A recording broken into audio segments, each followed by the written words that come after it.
Trevor, the traction engine, was enjoying his work in the vicarage orchard. Birds were singing and apples were ripening on the trees. It was a lovely day. "Hello, Trevor," said James. "You look as bright and cheerful as my red paint."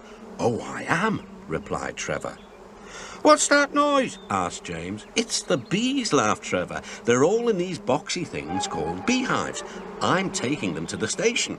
The vicar says his bees make good honey and is giving some of them to his friends." Just then, Boko, the diesel engine, hummed in. "Take care, you two. Don't make the bees angry. They might sting you." James didn't like being told what to do by a diesel, and he buzzed away. "Goodbye, Trevor," called Boko, and set off to see Duck at the next station. "Edward is the only one who can keep Bill and Ben in order," chuckled Duck. "I sometimes call them the bees."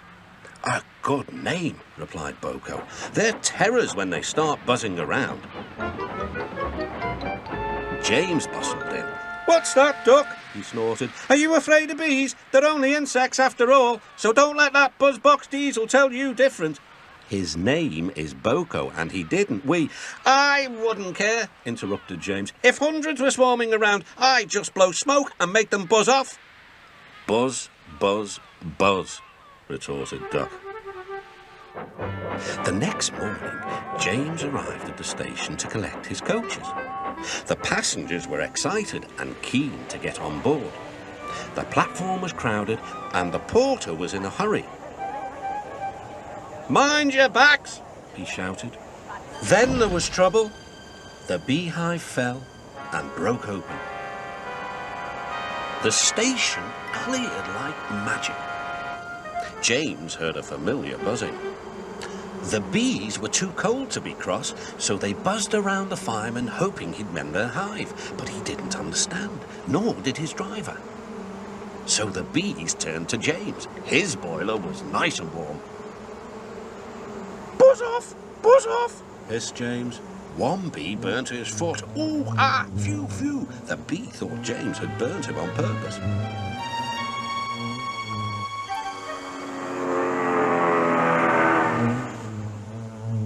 So it stung James right back on the nose. "Eee!"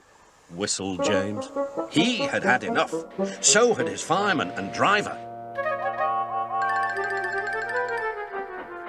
They didn't notice till too late that they had left all their coaches behind.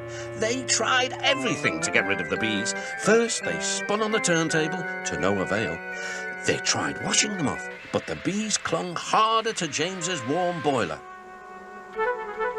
Then they tried smoking them off by going through a long tunnel. But still the bees wouldn't go away. "It's no good, James," said his driver. "We'll just have to go back to the orchard and fetch another hive." James's reply was drowned by the sound of buzzing. The vicar was waiting anxiously for James. When he arrived, the bees swarmed straight to their new home. "Come on, James," said his driver. "What you need now is a good hose down." Later that evening, James was resting in the shed when the vicar came to see him. "Thank you for saving my bees," he said. "It's a pity it's not Christmas, then we could call you James the Red-Nosed Engine." Everyone laughed, even James.